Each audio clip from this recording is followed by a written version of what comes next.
Guys, Sarah, the Intuitive Tech Witch here, bringing you intuitive web design advice in 10 minutes or less. Today, I want to talk about content strategies and specifically long-term content strategies. And then also a couple of strategies that I use for my business and how you can make them work for you as well. So first and foremost, what is a content strategy? So that's how you're putting information about you, your business, and your offers out on the internet.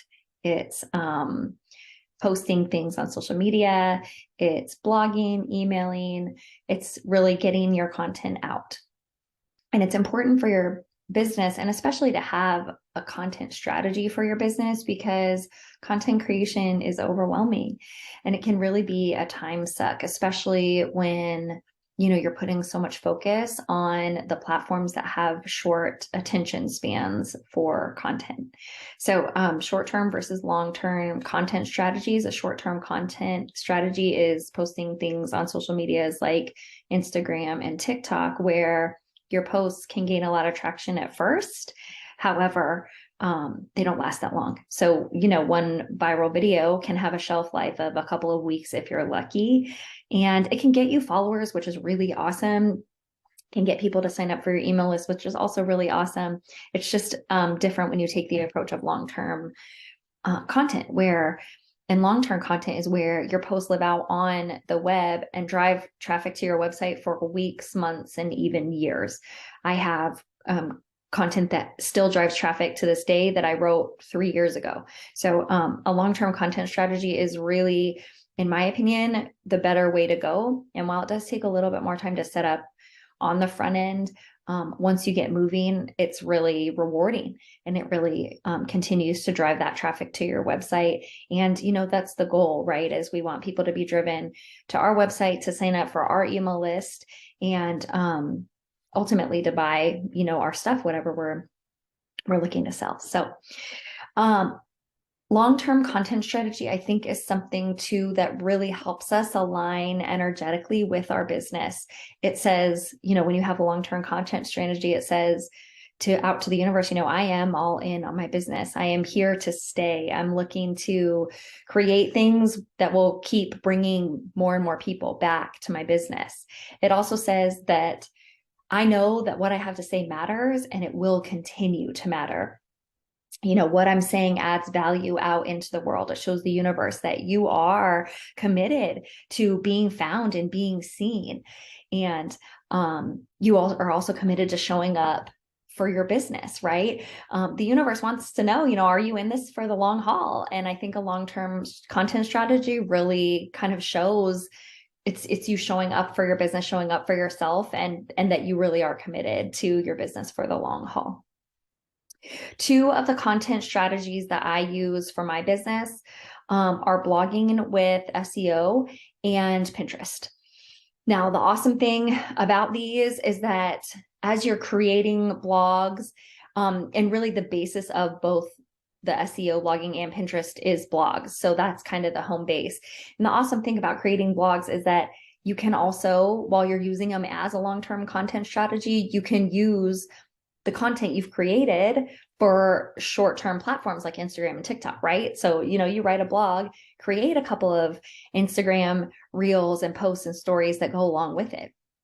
So it's really like a win-win. You're not losing anything by, blogging. And like I said before, I have most of my traffic is driven to my website from blogs that I wrote 3 years ago that are now in the top of their game, on the first page of Google search results for what my ideal clients are searching for. And same thing goes for Pinterest. They're blogs that I've written 3 years ago that consistently drive the most traffic to my website. So it pays off. And like I said, it does take a little bit more time on the front end, but it's so valuable. So let's talk a little bit about blogging. Blogging, for the sake of blogging, I think is such a value add. It shows, it shows the universe and your audience that you're willing to be open and vulnerable. It enhances the relationship that you have with your audience, and it builds trust. And also, I think, when you're blogging, especially about, I think a really good blogging strategy is to, yes, blog about the things that are important to your ideal customer and all of those things. But I think it's also really important to blog about yourself too, so that you enhance the relationship that you have with them. And then, ultimately they want you to win too, right? Like they get invested in you and your success. And I think that's such a cool thing. And I don't see a ton of business owners really sharing a ton about their personal lives. And I just think it adds so much more when people can be so much more open and honest with their audience. So that's how I, create value in my own business, is by, being willing to be open and vulnerable. So a lot of times what I do is I blog about whatever I want to blog about, right? And sometimes it does have to solely do with intuitive tech and all that stuff. But I also have, like, I'm doing a 40 under 40 list. And so I update my list, every couple of weeks about how that's going. And it's given me a lot of traction, and it has a lot of more people signing up for my website. Cause like I said, they want to follow along. So, anyways, as I said, I blog about whatever I want to blog about. So sometimes it's personal, sometimes it's business. If it is on the more personal side, then I think about how I can tie it back into my audience, right? There's always a way. And when you're willing and open to look for the creative possibilities, they come to you. So as I'm tying it back to my ideal clients, I really start to ask myself, okay, if my ideal clients were Googling something, what like my blog would be the answer to the question that they are asking, right? So then that's how I tie it back to my ideal clients. I sit there and think, okay, well, what would they be searching for where my message would be the exact guide? And then that's what I use to guide my SEO keyword research.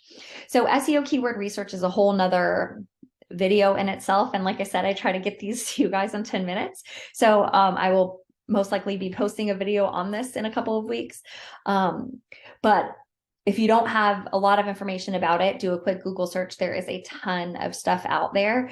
And it's really, like I said, it's really rewarding when you do it. And it drives that traffic to your site, which is honestly, like I said, the ultimate goal. So the other thing is I use those same blogs that I have talked about to create Pinterest pins. Pinterest pinning is, in my opinion, it is so much fun. That's why I offer a whole Pinterest management. I have a whole Pinterest management offer.